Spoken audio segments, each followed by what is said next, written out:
አሸንፏል ትናንትና ማንቸስተር ሲቲ ለአውሮፓ ቻምፒየንስ ሊግ በሚቀጥለው አመት ለመሳተፍ ጥሩ ድል አግኝቷል ወደ 3ኛ ደረጃ ከፍ ብሏል ከጫዋታው አስቀድሞ ፔፕ ጋርዲዮላ 4 ነጥብ ብቻ ያስፈልገናል ሲል ነበርና ትናንት 3 ነጥብ የመጨረሻውን ጨዋታ ደግሞ ነጥብ የሚወስድበት ድል ከፍተኛ ነውና ወደ ቻምፒየንስ ሊጉ መግባቱን ይበልጥ ከሌሎቹ ክለቦች ይልቅ በደንብ በእጁ የሚወስን ክለብ ሆኗልና ትናንትና 3-1 በሆነ ውጤት ነው ያሸነፈው ይሄንን እንመለከታለን ክሪስታል ፓላስም ከዛ ጣፋጭ የኤፍኤ ዋንጫ ድል በኋላ ትናንትና ማሸንፏል በዩሮፓ ሊግ ፍጻሜ ቶተንሃም ከማንቸስተር ዩናይትድ ዛሬ ምሽት ተጠባቂ ጨዋታ ይደረጋል ስለዚህም ጨዋታ የምናነሳቸው ነጥቦች ይኖራሉ የዘ አትሌቲክ በእንግሊዝ ፕሪሚየር ሊግ ምርጥ 11 ምርጡን ተጫዋች ወጣት ምርጥ ተጫዋች መርጧል በአውሮፓም በአጠቃላይ እናንተ እነማንን ትመርጣላችሁ አድማጮቻችን ደርሱን ትችላላችሁ ያሏችሁን ጥያቄዎችንም እንደዚሁ በተመሳሳይ ልታደርሱን ትችላላችሁ አጫጭር መረጃዎችም ይኖሩናል የዝውውር መረጃዎችን ጨምሮ አብራችሁ እንድትቆዩ እንጋብዛችኋለን ትናንትና በእንግሊዝ ፕሪሚየር ሊግ ማንቸስተር ሲቲ ተጠባቂውን ጨዋታ አሸንፏል ቻምፒየንስ ሊግ ለሚቀጥለው አመት በጣም አሪፍ ድል ነው 3-1 በሆነ ውጤት ነው ያሸነፈው ኦማር ማርሙሽ በ11ኛው ደቂቃ በጣም አስደናቂ ጎል ከረጅም ርቀት ታስቆጥሯል የባለፈውን የኤፍኤ ዋንጫ ፍጹም ቅጣት ምት ተመልሶበት ነበር አይደል ያንን ምናልባት ከማንቸስተር ሲቲ ደጋፊዎች አእምሮ ማጥፋት የሚችልበትን ጎል ነው ያስቆጠረው በርግጥ የዋንጫ ጨዋታ ስለሆነ በቀላሉ ሊጠፋ አይችል ይሆናል ግን የትናንትና ጎል እጅግ በጣም አስደናቂ ጎል ነውና ከዛ ጸጸት በኋላ ይሄን አይነት ጎል ማስቆጠር መቻሉና ወደ ቻምፒየንስ ሊግ ቢያንስ የሚገባበትን እድል መፍጠር መቻሉ ምናልባት ፎይታን ለተጫዋቹ ግን በራስ መተማመኑን በድጋሚ የሚመልስለት ሊሆን ይችላል በጣም ግሩም ጎል ነው ያስቆጠረው በርናርዶ ሲልቫም ሲቲ አስጨናቂ ሁኔታው ሲገባ ሌላ ጎል የሚያስቆጥር ተጫዋች ነው ትናንትና ጥሩ የሚባል ጎል አስቆጥሯል ባለፈው ክረምት ላይ ማነው ጥር የዝውውር መስኮት ላይ ያስፈረሙት ኒኮ ጎንዛሌዝም በጣም አሪፍ ጎል ነው ያስቆጠረው ለደጋፊው በደንብ ራሱን ያሳየበት ጎል ነው ስለዚህ 3-1 በሆነ ውጤት አሸንፏል ኮቫቺች ከሲቲ ኮክ ደግሞ ከቦርማውዝ በቀይ ካርድ ወጥተዋል ኮቫቺች 2-2 እያሉ የመጨረሻ ተጫዋች ጎትቶ ጥሎ ነው ቀይ ካርድ የተመለከተው ደብሮይነ የተሸኘበት ጨዋታ ነው ትናንትና አንደኛው ሁነት እሱ ነበረ ያው ከማንቸስተር ሲቲ ጋር ይለያያል ሲቲ ወደዚህ ከፍታ እንዲመጣ ትልቅ አስተዋጽኦ ካደረጉ ተጫዋቾች መካከል አንደኛው ነው ያለምንም ጥርጥር በርካታ ዋንጫዎችን አሸንፏል የቻምፒየንስ ሊግ ዋንጫ ሲናፍቁት የነበረውን ዋንጫ ጨምሮ አሸንፏል የእንግሊዝ ፕሪሚየር ሊግን በተደጋጋሚ አሸንፏል ሌሎች የሀገር ውስጥ ውድድሮችንም እንደዚሁ ማሸነፍ ችሏልና ክለቡ ለዚህ ተጫዋች ሐውልት እንደሚሰራለት አረጋግጧል ለከንዳጉየሮ ሁሉ ከኢቲሃድ ስቴዲየም ውጪ ሐውልት ይኖረዋል የሚያስፈልገው ተጫዋች ነው በጣም ግሩም ተጫዋች ነው ኪንግ ኬቭ ንጉስ ኬቭ በሚል ነው የተቀበሉት ትናንትናና በጣም ደማቅ ነበር እሱም እንባ እየተናነቀው ነው ከሲቲ ደጋፊዎች ጋር የተሰናበተው 20 ደቂቃ ሲቀር ነው ተቀይሮ የወጣውና ያው ጨዋታው በጣም አስፈላጊ ነበር በጨዋታው ላይ ክፍት ጎል ስቷል በቀላሉ ማስቆጠር የሚችለውን ኳስ ከማርሙሽ ከመስመር የተሻገረለትን ኳስ ከግራ መስመር የተሻገረለትን ኳስ ግብ ጠባቂው የለም የመታው ኳስ የግቡን አግዳሚ መጥቶ ተመልሷልና በጣም የሚያስገርም ኳስ ነበር በቀላሉ ሊያስቆጥር የሚችለው ኳስ ነበር በዛ ላይ ደግሞ በኢቲሃድ የመጨረሻው ጨዋታ ስለሆነ አሸኛኘቱን በጎል ያደርገው ነበር ይበልጥ የሚያምር ያደርገው ነበር ግን ብዙም የሚቀንስበት ነገር አይኖርም በእርግጠኝነት ያንን የሚያስብ ሰው ይኖራል ብዬ አልጠብቅም ትናንትና ፔፕ ጋርዲዮላ በዚህ ተጫዋች ሽኝት ሲያለቅስ ተመልክተናል በርግጥ አስቀድሞም እንደዚሁ ተጫዋቾች ሲወጡ እንደዚህ አይነት ስሜት ውስጥ ሲገባ ተመልክተናል ለማንቸስተር ሲቲ ትናንትና በጣም አሪፉ ነገር ሮድሪጎ ተቀይሮ ገብቷል ከረጅም ጊዜ በኋላ ነው ሮድሪ ተቀይሮ የገባው 200 ምናምን ቀናት ካለፉ በኋላ ከ50 በላይ ጨዋታዎችን ሳይጫወት ቆይቶ ነው ትናንትና ወደ ሜዳ የመጣው የባለንዶሮ አሸናፊ ለሲቲ ተመልሷል የመጨረሻው ጨዋታ ላይ ይኖራል ማለት ነው ሲቲ ግን ትናንትና በጣም ግሩም የሚባል እድል ነው ማስመዝገብ የቻለው ማሸነፉንም ተከትሎ ነጥቦቹን 68 በማድረስ 3ኛ ደረጃ ላይ መጥቷል ከዚህ ከሲቲ በታች ያሉት ኒውካስል ዩናይትድ ቸልሲ እና አስቶን ቪላ በኩል 66 ነጥቦች በጎል ክፍያ ተበላልጠው ነው እስከ 6ኛ ያለውን ደረጃ ያዙት ኖቲንግሃም ፎረስት 65 ነጥብ አለው ሲቲ የሚቀጥለው ጨዋታ ላይ ምናልባት አቻ ውጤት ወደ ቀጣዩ ወደ ቻምፒየንስ ሊግ ቦታን ይዞ እንዲያጠናቀቅ ሊያደርገው ይችላል በጎል የተሻለው ቡድንም ስለሆነ ስለዚህ አንድ ነጥብ ማግኘት የሌሎቹም ቡድኖች ጨዋታ ሳይጠብቅ ሊያልፍ የሚችልበትን እድል ይፈጥርለታል ክሪስታል ፓላስ ወልቭስን 4-2 በሆነ ውጤት አሸንፏል ኤዲን ኪቲያ ሁለት ጎሎችን አስቆጥሯል በ27ኛው እና በ32ኛው ደቂቃ ነው ጎሎችን ያስቆጠረው ቺልዌል ከቅጣት ምት የመታው ኳስ ተደርቦ ዲፍሌክሽን ነበረው መረብ ላይ አርፏል ኤቨሬቼ እዚህ ተቀይሮ ገብቶ ሌላ አስደናቂ ጎል አስቆጥሯል የተጫዋች ምናልባት በሚቀጥለው አመት በትልቅ ቡድን ልንመለከተው እንችላለን ከክሪስታል ፓላስ ከፍ ባለ ቡድን ልንመለከተው እንችላለን በብዙ ክለቦች የተገፋ ነው በጻንነቱ አርሰናልን ጨምሮ ብዙዎች ገፍተውት በሰንደርላንድ በኩል አድርጎ በኪዩፒአር በኩል አድርጎ ነው ወደ ፕሪሚየር ሊግ የመጣው ወደ ክሪስታል ፓላስ የመጣው ክሪስታል ፓላስ ከመጣ በኋላ አቋሙን ቀስ በቀስ ያሳደገ አሁን በእንግሊዝ ፕሪሚየር ሊግ የሚጫወት ለትልልቆቹ ቡድኖች የሚመጥን እንደበፊቱ የሚገፋ አይሆንም ያለ ምንም ጥርጥር አስደናቂ ተጫዋች ሆኗልና ትናንትናም ተጫዋቾችን አልፎ በጣም የትልቅ ተጫዋች ጎል ነው ማስቆጠር የቻለውና 4-2 በሆነ ውጤት አስቆጥሯል አግባዱና ስትራንድ ላርሰን ናቸው ለወልቭስ ጎሎችን ያስቆጠሩት ያው ወልቭስም ከወራጅ ቀጠና የወጣ ቡድን ስለሆነ ብዙ ለዚህ በዚህ ጨዋታ የሚያስጨንቀው አይሆንም ትናንትና የተደረጉ ጨዋታዎች እነዚህን ይመስላሉ ዛሬ ምሽት ማንቸስተር ዩናይትድ ከቶተንሃም ሆትስፐር ቀደም አድማጮቻችን በስፋት ያነሱት የነበረ ጨዋታ ነው ይሄን ጨዋታ በተመለከተ በርካቶች አስተያየት እየሰጡ ይገኛሉ የማሸነፍ እድል ማንቸስተር ዩናይትድ አለው ምክንያቱም የዋንጫ ታሪክ ያለው ክለብ ነው በቅርቡም ዋንጫ ማሸነፍ ችሏል የሚል አስተያየት የሚሰጡ አሉ አንተ ምሽት ማን ያሸንፋል ብለህ ትገምታለህ እኔ ቶተንሃም ያሸንፋል ብዬ ገምታለሁ ለቶተንሃም እድል ሰጣል እድል ሰጥቻለሁ በዚህ የውድድር አመት ቶተንሃም ማንቸስተር ዩናይትድን ቴክኒሻናችን አያለ የዩናይትድ ደጋፊ በዚህ አመት ቶተንሃም አሸንፏል ማንቸስተር ዩናይትድን በተደጋጋሚ አሸንፎታል ግን ደግሞ ይሄ ውድድር የተለየ ውድድር ነው በአምና እንደምታስታውሰው ማንቸስተር ሲቲ በፕሪሚየር ሊጉ ማንቸስተር ዩናይትድን አሸንፎታል የኤፍኤ ዋንጫ ጨዋታ ላይ ግን 2-1 በሆነ ውጤት አሸንፎ ዋንጫውን የወሰደው ማንቸስተር ዩናይትድ ነው አምና ነው ዋንጫ የመውሰድ ታሪክ ያለው ከዛ አስቀድሞም ከቶተንሃም ጋር ካነጻጸርን የመጨረሻዎቹ የሰር አሌክስ ፈርጉሰን ቡድን ዋንጫ ወስዷል ከዛ ቡድን ጋር ማነጻጸር ከዛ ስብስብ ጋር ማነጻጸር ያሁኑን የሚቻል አይደለም ምክንያቱም ብዙ ተቀይሯል ማንቸስተር ዩናይትድ ከዛ በኋላም ቢሆን ግን የዩሮፓ ሊጉን ራሱ አሸንፏል በነ ኢብራሂሞቪች በነ ፖግባ ጊዜ አሰልጣኝ ጆዜ ሞሪኒዮ በነበሩ ጊዜ ማሸነፍ ችሏል ይሄንን ዋንጫ የኤፍኤ ካፕም ዋንጫን እንደዚሁ የሊግ ካፕም ዋንጫን መውሰድ ችሏል ማሸነፍ ችሏልና የዋንጫ ልምድ ያለው ቡድን ነው ስለዚህ ይሄንን ዋንጫ የማሸነፍ እድል ይኖረዋል ማንቸስተር ዩናይትድ የተሻለ ተገማች ነው በሚል አብዛኞቹ ለማንቸስተር ዩናይትድ ሰጥተዋል ልክ እንዳንተ ደግሞ አሁን ባለው አቋም ነው ይሄን ግምት የወሰድኩት እንዳልከው ልምድ ያለው ቲም ነው በደንብ የዋንጫ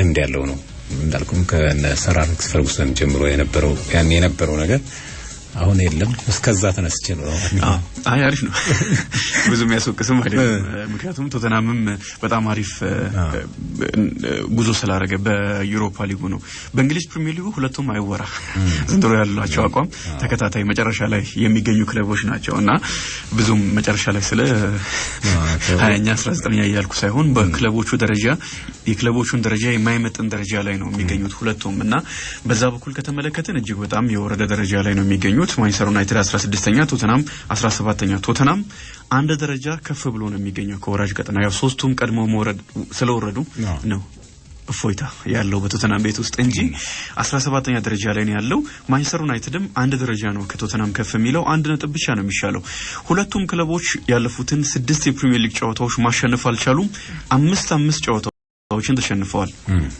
ደካማ ነው በፕሪሚየር ሊጉ አቀደም እንዳልኩ ባይወራ የሚሻለው ሁለቱም ክለቦች ግን በዩሮፓ ሊጉ ያደረጉት ጉዞ በጣም አሪፍ ስለሆነ ሁለቱም እንዳልከው ቶተንሃም ያሸንፋል የሚልን ሰው በፍጹም ብሎ ለመከራከር አስቸጋሪ ይመስለኛል በፕሪሚየር ሊጉም ስላሸነፈ ዘንድሮ አንጅ ፖስቴኮግሉ መስከረም ላይ በአዲስ ክለብ ሁለተኛ አመት ላይ ዋንጫው የመውሰድ ታሪክ አለኝ ብለው ተናግረው ነበር ያንን ሊያሳኩ የሚችሉበት እድል አለ የፍጻሜ አንድ ጨዋታ ነው የሚደረገው ሳን ማሜስ ላይ የሚደረግ ጨዋታ ነው አትሌቲክ ቢልባኦን አሸንፎ መጥቷል ማንቸስተር ዩናይትድ ሜዳውን በደንብ ያውቀዋል ከቶተንሃም ይልቅ ቶተንሃም እንግዳ ሆኖ ነው ለዚህ ጨዋታ የሚሄደው በዚህ ውድድር አመት ማንቸስተር ዩናይትድ ስለሚያውቀው ማለት ነው ስለዚህ ምሽት የሚደረገው ጨዋታ ይጠበቃል በማንቸስተር ዩናይትድ በኩል በጣም አሪፍ ዜናዎች ናቸው ያሉ ተጫዋቾች ተመልሰዋል ዲያጎ ዳሎ ሌኒ ዮሮና ዚርክዚ ከቡድኑ ጋር አብረው ተጉዘዋል። የ26 ተጫዋቾች ዝርዝር ውስጥ ሆነው አብረው ተጉዘዋልና እነዚህ ተጫዋቾች መመለስ በጣም አሪፍ ነው። በተለይም ደግሞ ሌኒ ዮሮ በመከላከሉ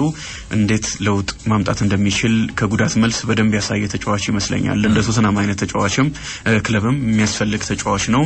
ዲያጎ ዳሎ ከነትችቱም ቢሆን የማንቸስተር ዩናይትድ ቋሚ ተሰላፊ ስለነበረ መመለሱ በጣም ያስፈልገዋል።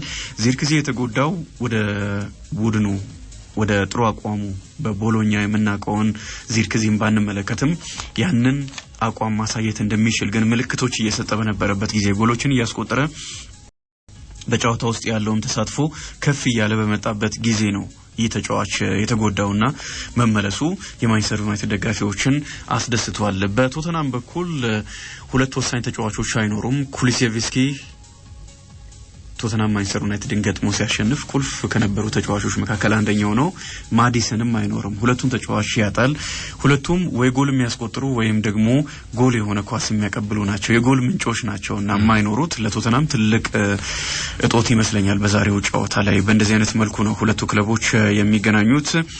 ማንቸስተር ዩናይትድ ከቶተንሃም ምሽት የሚደረግ ጨዋታ ነው። ወደ አጫጭር መረጃዎቻችን እንለፍ። ዘአትሌቲክ የሊጎችን እንደዚሁም ደግሞ የአውሮፓን ማጠቃላይ ምርጥ 11 ያለውንም ምርጥ ተጫዋቾችንም መርጧል። አሁን ያው ትልቅ ግምት ከሚሰጣቸው ተቋማት መካከል አንደኛው ነው ዘአትሌቲክና ትልልቅ ጸሐፊዎችም አሉ። እግር ኳስን በተመለከተ በጥልቀት የሚጽፉ ጸሐፊዎች ያሉበትም ስለሆነ ትልቅ ግምት የሚሰጠው ይሆናል። በአውሮፓ ምርጡ ራፊኛ ነው ብሏል።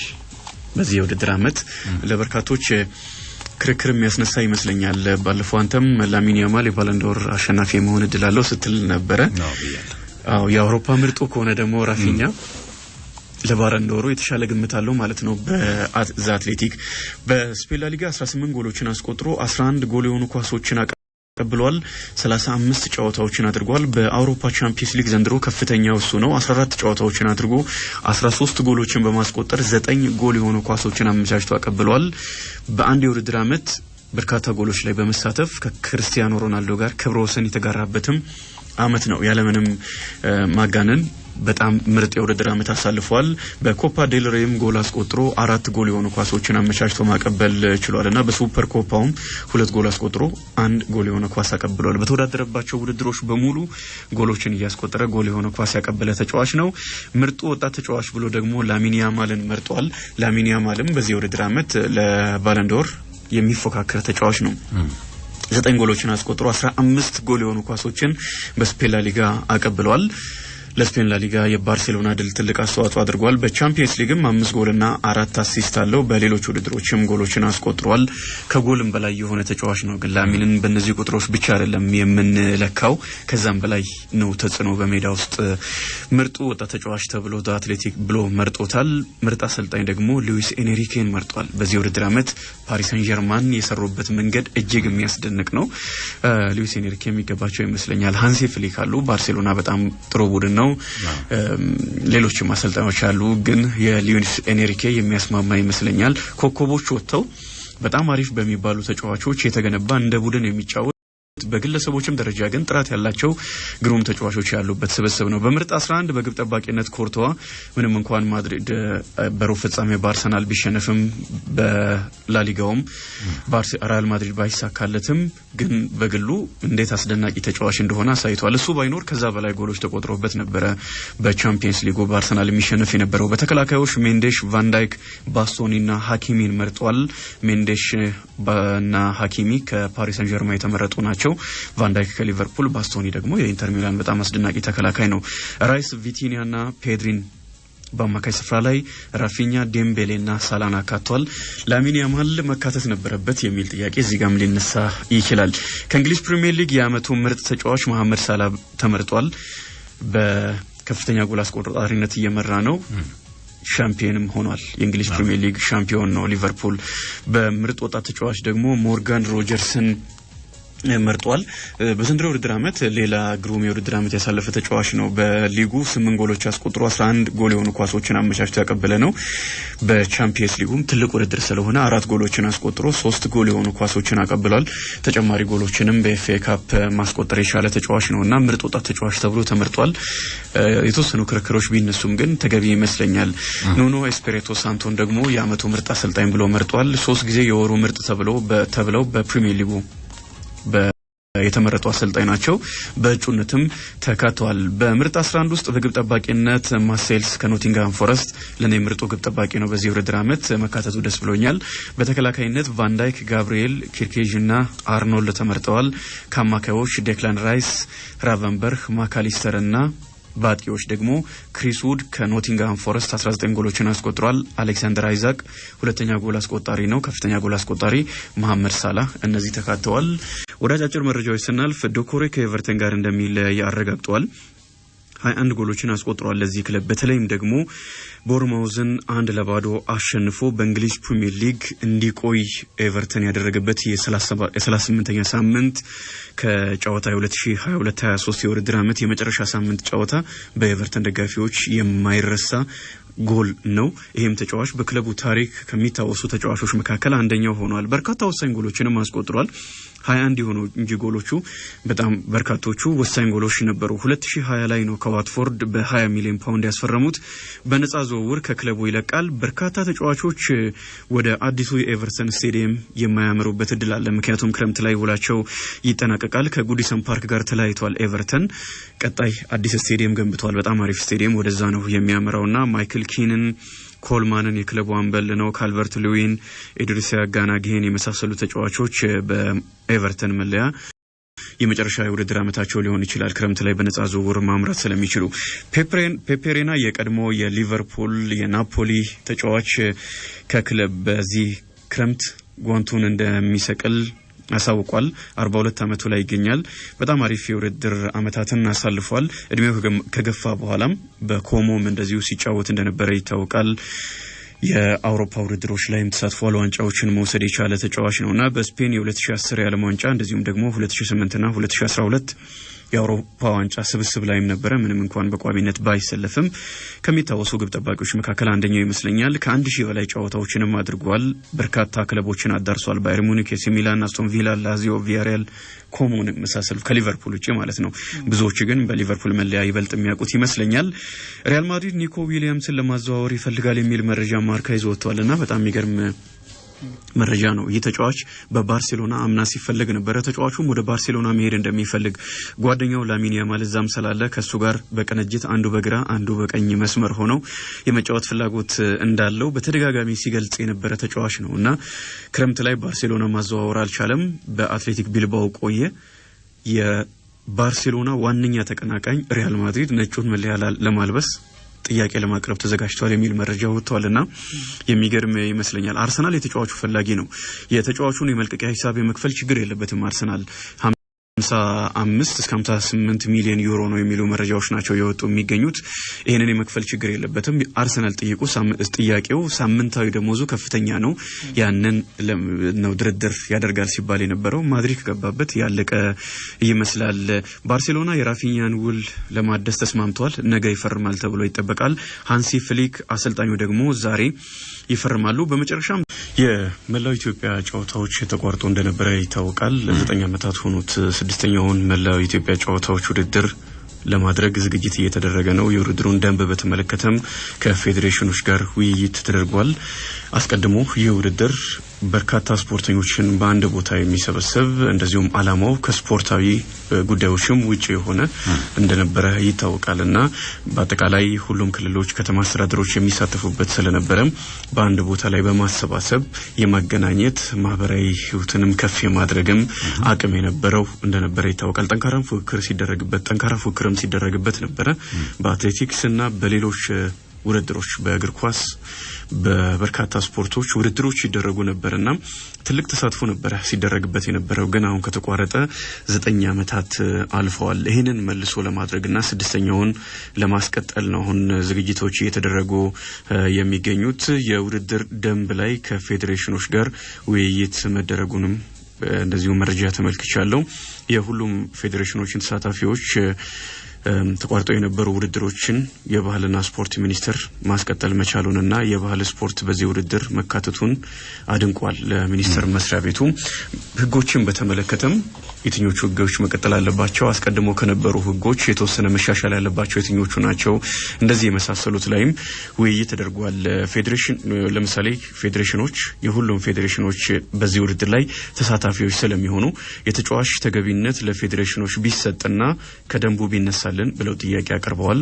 የሚመርጡት ፌዴሬሽኖች ቢሆኑ ተነጋግረው ቢወስኑ የሚል ነው። አንዳንድ ስፖርቶች በአንድ በኩል ብሔራዊ ቡድን ቢጫወቱ በተለያየ ቦታ ላይ ቢሆኑ እዚህ ውድድር ላይ ይሳተፉ አይሳተፉ የሚለውን ለመወሰን ለሁሉም ተመሳሳይ አይነት ደንብ ከሚወጣ አንዳንዶቹ ራሳቸው ፌዴሬሽኖቹ ተነጋግረው ቢወስኑ የሚል ነው። ለብሔራዊ ቡድን የተመረጡ ተጫዋቾች መሳተፍ አይችሉም የሚለው ደንብ እንደየስፖርቱ አይነት ተለዋዋጭ ቢሆን የሚል ቀርቧል። በትንሹ 3 ተወዳዳሪ ክልሎች ወይም ከተማ አስተዳደሮች ካልተሳተፉ የውድድር አይነቱ ይሰረዛል የሚለውም ህግ ለአትሌቲክስ አይሆንም። ስለዚህ ቢቀር ብለዋል።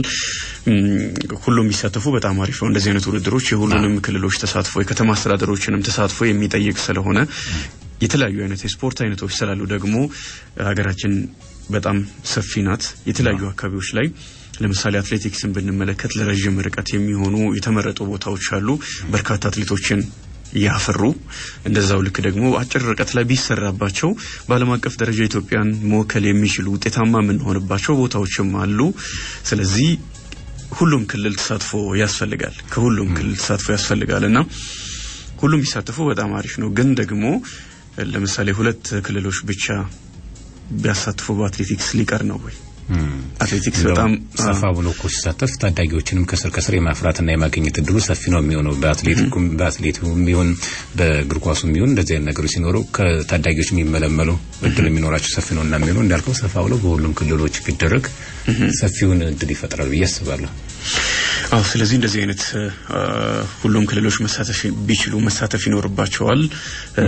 ከረጅም ጊዜ በኋላ ተቋርጦ የሚመጣ ስለሆነ በተቻለ መጠን ተሳትፎን በማድረግ ለኢትዮጵያ ስፖርት አንድ ነገር ማበርከት ከስፖርቱም ውጪ ያሉትንም ዓላማዎች ማሳካት ስለሚቻል ያንን ማድረግ ያስፈልጋል። የኦሎምፒክ መርህን ተከትሎ የሚደረግ ውድድር ስለሆነም ከኦሎምፒክ ኮሚቴ ጋር ያለው ግንኙነት በግልጽ ቢቀመጥ የሚሉና ሌሎችም ጉዳዮች ተነስተውበታል። በዚህ ውድድር ላይ አስተውሳለሁ በጣም አስደናቂ የሆኑ ፉክክሮች ሲደረጉ ነበር። በአትሌቲክስ እንደዚሁ ከአጭር ርቀት ጀምሮ ሌሎችም የስቴዲየም ውስጥ ውድድሮች በአትሌቲክስ ሲደረጉ በጣም አስደናቂ ፉክክር ይደረግ ነበርና ትልልቅ አትሌቶችም ይሳተፋሉ። ስለዚህ ቢኖሩ በጣም አሪፍ ይሆናል በቀጣይነት ብዬ ነው የማስበው። ለውድድሩ ደግሞ ከታች የሚመጡ አትሌቶችም ከነዚህ ትልልቅ አትሌቶች ጋር የሚሳተፉ ስለሆነ ምን ያህል ስሜት ማለት ለቀጣይ ጊዜ የአትሌቲክስ ህይወታቸው እንዴት ሞራል ሊያገኙ እንደሚችሉ መገመት ይቻላል። በእግር ኳስም በተለያየ መንገድ መጀመሪያው ላይ እንደነበር አስተውሳለሁና ህጎቹን ተስተካክለው አስቀድሞ የነበሩትም የሚቀጥሉትም ቀጥለው በቀጣይ 6ኛው የመላው ኢትዮጵያ ጨዋታዎች መደረጉ ግን በጣም አስፈላጊ ነውና ይቀጥል እንላለን።